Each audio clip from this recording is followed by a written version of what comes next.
அனைவருக்கும் வணக்கம். டிஎன்பிஎஸ்சியில் முந்தைய ஆண்டுகளில் வந்த வினாத்தாளில் இருக்கிற திருக்குறள் தொடர்பான கேள்விகளை நம்ம இந்த வீடியோவில் பார்க்க போகிறோம். மொத்தம் 25 கேள்வி எடுத்திருக்கோம். இந்த 25 கேள்வியும் தமிழ் பகுதியிலிருந்து எடுக்கப்பட்டது கிடையாது. அதாவது டிஎன்பிஎஸ்சியில் யூனிட் 6 கொடுத்துருப்பாங்க இல்லைங்களா, திருக்குறளில் கூறப்பட்டிருக்கிற மனிதநேய கருத்துக்கள், அறக்கருத்துக்கள், அரசியல் கருத்துக்கள், அந்த மாதிரி சொல்லியிருப்பாங்க இல்லையா, அந்த டாப்பிக்கில் வந்த 25 கேள்வியை நம்ம எடுத்திருக்கோம். இந்த 25 கேள்வியையும் நீங்கள் முழுமையாக அட்டன் பண்ணுங்கள். எத்தனை கேள்விக்கு ஆன்சர் போட்டீங்க அப்படிங்கிறத மறக்காமல் கமெண்ட்டில் போட்டுவிடுங்க. எல்லாமே டஃப்பான கேள்வி தான். அதாவது 1-2 கேள்வி எளிமையாக இருக்குது, மீதம் இருக்கிற கேள்வியெல்லாம் கொஞ்சம் டஃப்பாக தான் இருக்குது. சரி, அட்டன் பண்ணுங்கள். 25 கேள்வி இருக்குது. முடிச்சுட்டு எத்தனை கேள்விக்கு ஆன்சர் போட்டீங்கன்னு சொல்லுங்கள். சரி பாருங்கள், இன்றைய முதல் கேள்வி, வாழ்ந்தால் என்ன இறந்தால் என்ன என்று வள்ளுவர் யாரை கூறுகிறார்? வாழ்ந்தால் என்ன இறந்தால் என்ன, இப்படி வள்ளுவர் யாரை கூறுகிறார்? ஆப்ஷனை பாருங்கள். செவியுணராதவர், மெய்யுணர்பவர், வாயுணர்பவர், உழவர். விடையை பார்க்கலாங்களா? எளிமையான கேள்வி தான், கண்டுபிடிச்சிருப்பீங்க. விடை செவியுணராதவர். அதாவது செவி, காதால் கேட்டு உணராத, நல்ல கருத்துக்களை கேட்காதவங்க வாழ்ந்தால் என்ன இறந்தால் என்ன அப்படி திருவள்ளுவர் சொல்லியிருப்பார். இரண்டாவது கேள்வி, களவென்னும் காரறிவாண்மை அளவென்னும் ஆற்றல் புரிந்தார்கண் இல். இது ஒரு திருக்குறளுங்க. இந்த திருக்குறளில் இருக்கிற காரறிவு என்ற சொல்லின் பொருள் யாது? காரறிவு இந்த சொல்லுக்கு பொருள் என்னன்னு கேட்குறாங்க. தெளிவான அறிவா, இருண்ட அறிவா, கூர்மையான அறிவா, ஆழமான அறிவா? எது வரும்? கண்டுபிடிச்சிருப்பீங்கன்னு நினைக்கிறேன். விடையை பார்க்கலாங்களா? விடை இருண்ட அறிவு. கார் அப்படின்னா கருமைன்னு அர்த்தம். ஸோ அதை வச்சு கூட கண்டுபிடிச்சிருக்கலாம் போல். இருண்ட அறிவு என்பது தான் ஆன்சர். மூன்றாவது கேள்வி, உலக அறிவுடையவன் செல்வம் சமுதாயத்துக்கு பயன்படுவதை வள்ளுவர் எதனோடு ஒப்பிடுகிறார்? ஒருத்தர்கிட்ட உலக அறிவு இருக்குது, அவர் வச்சிருக்கிற செல்வம் சமுதாயத்துக்கு எப்படி பயன்படும் அப்படிங்கிறத திருவள்ளுவர் சொல்கிறாருன்னு கேட்குறாங்க. ஆப்ஷனை பாருங்கள். ஊருணியா, ஆறா, கடலா, ஏரியா? கண்டுபிடிச்சிருப்பீங்கன்னு நினைக்கிறேன். விடையை பார்க்கலாமா? விடை ஊருணி என்பது சரி. உலக அறிவுடையவன் செல்வம் சமுதாயத்துக்கு பயன்படும் ஊருணி போன்றது. ஊருணினா கிணறு, அந்த கிணறு போன்றது. நான்காவது கேள்வி, வள்ளுவர் கூறும் அற மதிப்பீடுகள். வள்ளுவர் சொல்லக்கூடிய அற கருத்துக்கள் யாருக்கு உரியன? ஆப்ஷனை பாருங்கள். கடந்த காலத்திற்கு உரியன, தமிழ்நாட்டிற்கு மட்டும் உரியன, நிகழ்காலத்திற்கு மட்டும் உரியன, எங்கும் எப்போதும் யாவருக்கும் பொருந்துவன. இந்த ஆப்ஷனில் எது சரி? திருவள்ளுவர் கூறும் கருத்துக்கள் யாருக்கு பொருந்துவன? இது ஈஸியானது தான், கண்டுபிடிச்சிருப்பீங்க. விடை டி ஆன்சர். எங்கும் எப்போதும் யாவருக்கும் பொருந்துவன, இதுதான் ஆன்சர். ஐந்தாவது கேள்வி, அறத்துப்பால் திருக்குறளின் எண்ணிக்கை. திருக்குறளில் அறத்துப்பால், இன்பத்துப்பால், பொருட்பால் இருக்குது, நீங்கள் படிச்சிருப்பீங்க. அப்போ என்ன சொல்லியிருக்காங்கன்னா, அறத்துப்பாலில் எத்தனை திருக்குறள்கள் இருக்குதுன்னு கேட்டிருக்காங்க. அதிகாரத்தை கேட்கல, திருக்குறளை கேட்டிருக்காங்க. பட்டு அதிகாரம் தெரிஞ்சிருந்தால் கூட ஒரு அதிகாரத்துக்கு 10 குறள், அதை வச்சு கண்டுபிடிச்சிருக்கலாம். சரி, விடையை பார்க்கலாங்களா? இது கொஞ்சம் எளிமை தான். 380 திருக்குறள், அதாவது 38 அதிகாரம் இருக்கும். அதிகாரத்துக்கு 10 குறள், அப்போ 380 திருக்குறள். ஆறாவது கேள்வி, இயற்றல், ஈட்டல், காத்தல், காத்து வகுத்தல் யாருக்கு உரியது? இதை திருவள்ளுவர் சொல்லியிருக்காரு. இயற்றலும், ஈட்டலும், காத்தலும், காத்த வகுத்தலும் யாருக்கு உரியது? இது திருக்குறள் அப்படியே கேட்டிருக்காங்க பாருங்கள். அந்தனரா, வணிகரா, அரசரா, வேளாளரா? கண்டுபிடிச்சிருப்பீங்க. விடையை பார்க்கலாங்களா? விடை அரசர் என்பது சரி. ஏழாவது கேள்வி, வள்ளுவரின் கூற்றுப்படி யாரை எல்லா உயிரும் கைகூப்பி தொழும்? வள்ளுவருடைய கூற்றுப்படி யாரை எல்லா உயிரும் கைகூப்பி தொழும்? புலால் உண்ணாதவரா, கயவரா, புலால் உண்பவரா, சூது செய்பவரா? இது ரொம்ப எளிமையான கேள்விங்க. விடையை பார்க்கலாமா? புலால் உண்ணாதவர். எட்டாவது கேள்வி, உடைமையுள் விருந்தோம்பல் ஓம்பா மடைமை மடவார்கண் உண்டு. இது ஒரு திருக்குறளுங்க. இதனுடைய பொருள் என்னன்னு கேட்டிருக்காங்க. இந்த திருக்குறளுடைய பொருள் என்னன்னு கேட்டிருக்காங்க. பாருங்கள், 4 ஆப்ஷன் கொடுத்துருக்காங்க. பாருங்கள், எது ஆன்சராக வரும்? கண்டுபிடிச்சிங்களா? விடையை பார்க்கலாங்களா? வீடியோவை பவுஸ் பண்ணி கூட பார்த்து கொள்ளுங்கள். சரி, விடையை பார்க்கலாமா? விடை பி தான் ஆன்சர். செல்வத்தில் வறுமை என்பது விருந்தோம்பலை செய்யாத பேதமை. இது பேதையாரின் ஒழுக்கமாகும். பேதையர்னா அறிவில்லாதவங்க. அதாவது ஒருத்தர்கிட்ட செல்வம் இருக்குது, பணம் இருக்குது, பணம் இருந்தும் அவன் வறுமை, அதாவது ஏழையாக இருக்கிறான் அப்படின்னு திருவள்ளுவர் சொல்கிறாரு. ஆனால் அவன் ஏன் ஏழையாக இருக்கிறான்னா அவன் விருந்தோம்பலை செய்யவில்லை. பணம் இருந்தும் விருந்தோம்பலை செய்யலைன்னா அவன் ஏழை தான் அப்படின்னு திருவள்ளுவர் சொல்கிறாரு. 9வது கேள்வி. உள்ளியதெல்லாம் உடன் எய்தும் உள்ளத்தால் உள்ளான். இங்கே டேஸ் விட்டுருக்காங்க. டேஸ் எனின். இங்கே என்ன சொல் வரும்? திருக்குறளை எப்படி கேட்டிருக்காங்க பாருங்கள். திருக்குறளை கொடுத்துட்டு அதில் இருக்கிற ஒரு சொல்லை மட்டும் எடுத்துகிட்டு அதை கரெக்டாக போகிறது சொல்கிறாங்க. இங்கே என்ன சொல் வரும்? ஆசை வருமா, களவு வருமா, கொலை வருமா, கோபம் வருமா? கண்டுபிடிச்சிங்களா? விடையை பார்க்கலாமா? கோபம் வரும். உள்ளியதெல்லாம் உடன் எய்தும் உள்ளத்தால் உள்ளான் கோபம் எனின். இதுதான் ஆன்சர். 10வது கேள்வி. என்னன்றி கொன்றார்க்கும் உய்வுண்டாம் உய்வில்லை செய்நன்றி கொன்ற மகருக்கு. இது திருக்குறட்பா. இந்த திருக்குறட்பாவில் வலியுறுத்துவது, இந்த திருக்குறளில் என்ன வருதுன்னு கேட்டிருக்காங்க. உதவி செய்தலா, அருள் கூறுதலா, நெறிப்படுத்துதலா, நன்றி மறவாமையா? இதெல்லாம் ரொம்ப எளிமையான கேள்வி தாங்க. விடையை பார்க்கலாங்களா? விடை நன்றி மறவாமை. 10வது கேள்வி.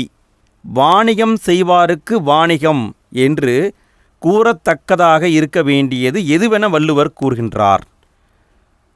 வாணிகம் செய்வாருக்கு வாணிகம் பேணி பிறவும் தமபோல் செய்யின் அப்படின்னு திருவள்ளுவர் சொல்லியிருப்பார். இது 6ஆம் வகுப்புலேயே இருக்குது, நீங்கள் படிச்சிருப்பீங்க. விடையை பார்க்கலாங்களா? விடை ஏதான் ஆன்சர்.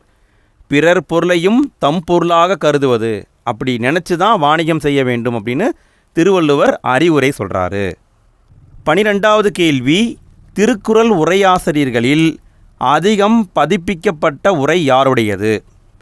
திருக்குறளுக்கு அந்த காலத்திலேயே 10 பேர் உரை எழுதியிருக்காங்க. அதில் அதிகமாக பதிப்பிக்கப்பட்ட உரை யாருடையதுன்னு கேட்டிருக்காங்க. பாருங்கள், காளிங்கரா, தெய்வச் சிலையாரா, பரிமேலழகரா, கல்லாடனாரா? கண்டுபிடிச்சிருப்பீன்னு நினைக்கிறேன். விடையை பார்க்கலாங்களா? விடை பரிமேலழகர். இவருடைய உரை தான் அதிகமாக பதிப்பிக்கப்பட்டுள்ளது.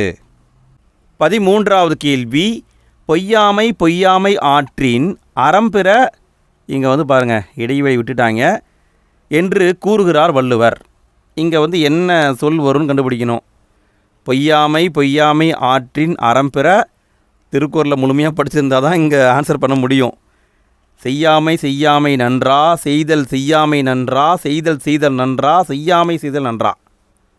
கண்டுபிடிச்சிருப்பீங்கன்னு நினைக்கிறேன். விடையை பார்க்கலாங்களா? செய்யாமை செய்யாமை நன்று என்பது ஆன்சர். பொய்யாமை பொய்யாமை ஆற்றின் அறம்பிற செய்யாமை செய்யாமை நன்று, இப்படி தான் வரணும். 14வது கேள்வி. தாயும் தன் மகனை வெறுக்கும் தீய ஒழுக்கம் என்று வள்ளுவர் எதனை குறிப்பிடுகிறார்? அதாவது ஒரு தீய பழக்கத்தை மகன் ஃபாலோ பண்ணுறான்னா அவனை அந்த தாயும் வெறுப்பாங்களாம். அந்த தீய ஒழுக்கம் எதுன்னு கேட்டிருக்காங்க. கல் உண்ணுதலா, பாவம் செய்கிறதா, கொலை செய்கிறதா, திருட்டு குற்றமா? கண்டுபிடிங்க பார்க்கலாம். எதை ஒரு தாய் வெறுப்பார்கள்? விடையை கண்டுபிடிச்சிருப்பீங்கன்னு நினைக்கிறேன். விடையை பார்க்கலாங்களா? விடை கல் உண்ணுதல். கல் உண்ணுவதை தாயும் வெறுப்பாங்க அப்படின்னு வள்ளுவர் சொல்லியிருக்காங்க. 15வது கேள்வி. ஆக்கமும் கேடும் எதனால் வரும் என்று திருக்குறள் கூறுகிறது? ஆக்கம்னா செல்வங்க, செல்வம். கேடுன்னா நமக்கு வரக்கூடிய துன்பம். அதாவது செல்வமும் துன்பமும் எதனால் வரும் என்று திருக்குறள் கூறுகிறது? ஆப்ஷனை பாருங்கள். செயலால் வருமா, சொல்லால் வருமா, வினையால் வருமா, நடையால் வருமா?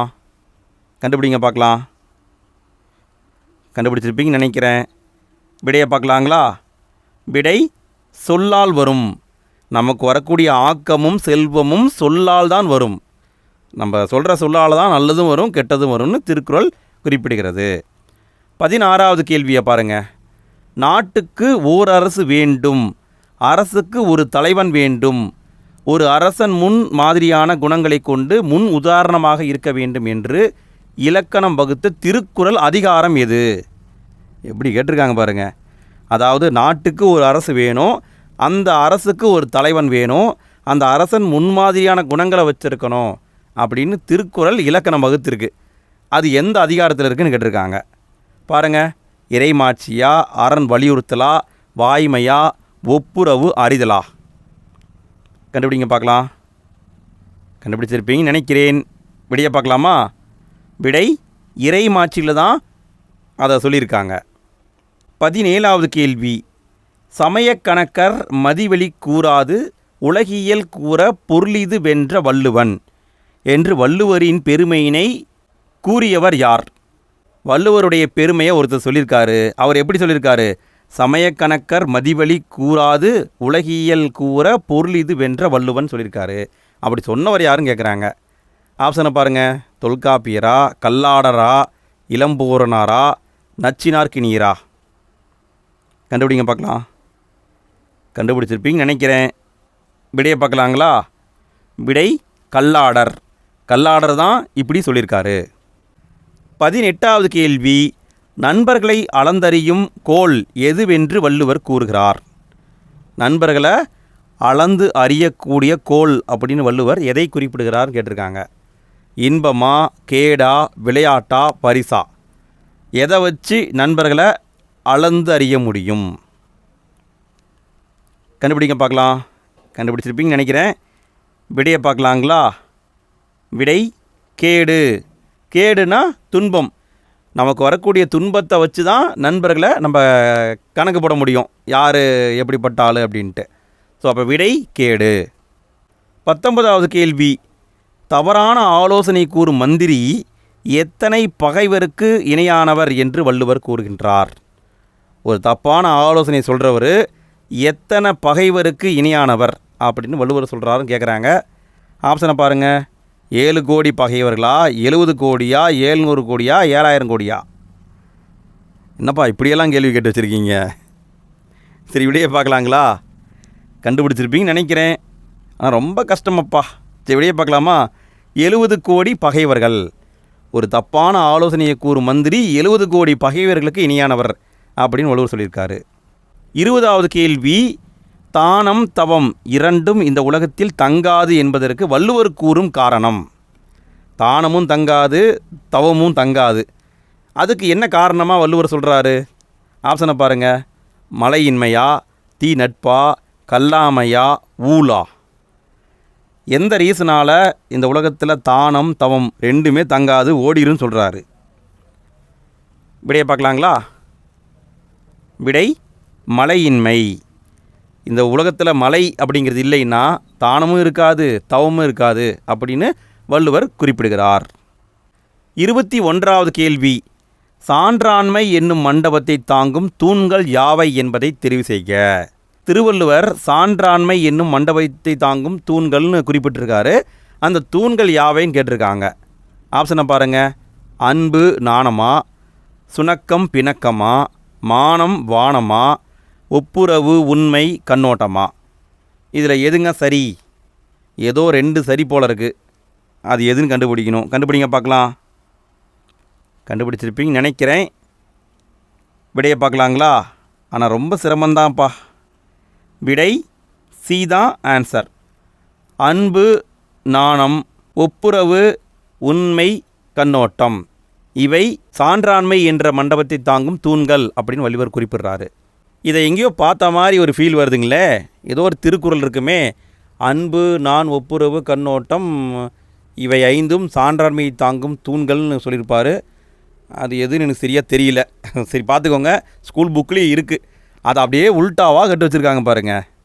22வது கேள்வி. திருக்குறள் இயற்றப்பட்ட போது ஆட்சியில் இருந்ததாக கூறப்படும் ஆட்சியாளர்கள். திருக்குறளில் திருவள்ளுவர் எழுதினார் இல்லைங்களா? அப்போ ஆட்சியில் இருந்தவர்கள் யார்? அதான் கேட்டிருக்காங்க. களப்பிரர்களா, சோழர்களா, பாண்டியர்களா, மராத்தியர்களா?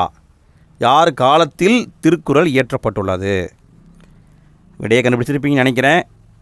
விடை களப்பிரர்கள் காலத்தில் தான் திருக்குறள் எழுதப்பட்டது. 23வது கேள்வி. வேலோடு நின்றான் இடுவென்றது போலும் கோலோடு நின்றான் இரவு. இது ஒரு திருக்குறளுங்க. இந்த திருக்குறளின் பொருள் என்ன? இந்த திருக்குறளுடைய பொருள் என்னன்னு கேட்குறாங்க. ஆப்ஷனை பாருங்கள். முறை செய்யாத மன்னன் கொடுந்தொழிலான், முறை செய்யாத மன்னன் நாட்டை இழப்பான், முறை செய்யாத மன்னன் நாட்டையும் குடிகளையும் இழப்பான், முறை செய்யாத மன்னன் வழிப்பெறி செய்யும் கல்வனை போன்றவன். இந்த 4ல் எது சரியாக வருங்க? விடைய பார்க்கலாமா? அதாவது முறை செய்யாத மன்னவன், ஒழுங்காக ஆட்சி பண்ணாத மன்னன், வழிப்பெறி செய்யும் கல்வனை போன்றவன். இதுதான் இதனுடைய பொருள். 24வது கேள்வி. 4ம் 2ம் சொல்லுக்குறுதி. இது பழமொழிங்க. என்ற பழமொழியில் 2 என்பதை எதை குறிக்கிறது? 4, 2. இந்த 2ம் சொல்லுக்குறுதின்னு சொல்லியிருக்காங்க. இதில் 2ங்கிறது எதை குறிக்கிறது? பழமொழியா, நாலடியாரா, திருக்குறளா, ஆத்திச்சூடியா? இதை எல்லாருமே தெரிஞ்சு வச்சுருப்பீங்க. விடையை பார்க்கலாங்களா? விடை திருக்குறள். அடுத்து 25வது கேள்வி, கடைசி கேள்விங்க. ஃப்ரெண்ட்ஸ், எத்தனை கேள்விக்கு ஆன்சர் போட்டீங்கிறத மறக்காமல் கமெண்ட்டில் போட்டு விடுங்க. எல்லாமே டஃப்பான கொஸ்டின்னு. இதில் 25க்கு 25 எடுக்க வாய்ப்பே கிடையாது. 20க்கு மேலே எடுத்திருந்தாவே டாப்பர் தான் நீங்கள். சரிங்களா? ஸோ பார்த்துக்கோங்க. அதே மாதிரி வீடியோ பிடிச்சிருந்தால் லைக் போடுங்க ஃப்ரெண்ட்ஸ். உங்களுக்காக சிரமப்பட்டு கஷ்டப்பட்டு தான் வீடியோ மேக் பண்ணி போடுறோம். ஸோ பார்த்து வீடியோ பிடிச்சிருந்தால் லைக் போடுங்க. வீடியோ எப்படி இருந்ததுங்கிற கமெண்ட்டில் போட்டுவிடுங்க. வீடியோவை உங்களுடைய ஃப்ரெண்ட்ஸ்க்கும் ஷேர் பண்ணி விடுங்க. சரிங்களா? இதே மாதிரி நிறைய வீடியோக்கள் வந்துக்கிட்டு இருக்குது. சேனலை சப்ஸ்கிரைப் பண்ணி எல்லா வீடியோவையும் பார்த்து யூஸ் பண்ணிக்கோங்க. சரி பாருங்கள். 25வது கேள்வி. எதனை பனையளவு நன்றியாக கொள்வர் என வள்ளுவர் குறிப்பிடுகிறார்? எதையோ பனையளவு நன்றியாக கொள்வர்னு வள்ளுவர் சொல்கிறாரு. அவர் எதை குறிப்பிடுகிறாருன்னு கேட்குறாங்க. ஆப்ஷனை பாருங்கள். மூங்கில் அளவு நன்றியா, கடல் அளவு நன்றியா, திணை அளவு நன்றியா, மலை அளவு நன்றியா? எது வரும்? விடையை கண்டுபிடிச்சிருப்பீங்கன்னு நினைக்கிறேன். விடையை பார்க்கலாங்களா? திணை அளவுக்கு நன்றி செஞ்சாலும் அதை பனையளவுக்கு நன்றியாக கொள்வர் அப்படின்னு திருவள்ளுவர் குறிப்பிட்டிருக்காரு. ஃப்ரெண்ட்ஸ், 25 கேள்வியை பார்த்துட்டோம். அடுத்தடுத்து நிறைய வீடியோ வருது. அடுத்த வீடியோவை ரெடி பண்ண உடனே எண்டு ஸ்க்ரீனில் வச்சிட்றேன். ஃப்யூச்சரில் வீடியோவை பார்க்குறவங்க எண்டு ஸ்க்ரீனை பாருங்கள், இல்லைனா டிஸ்கிரிப்ஷன் ஃபஸ்ட்டு கமெண்ட்டில் பாருங்கள். நான் லிங்க்கை கொடுத்துருப்பேன். அந்த லிங்க்கை டச் பண்ணிங்கன்னா அடுத்தடுத்த பாகங்கள் உங்களுக்கு கிடச்சிக்கிட்டே இருக்கும். ஓகே ஃப்ரெண்ட்ஸ், அடுத்த வீடியோவில் சந்திப்போம். நன்றி.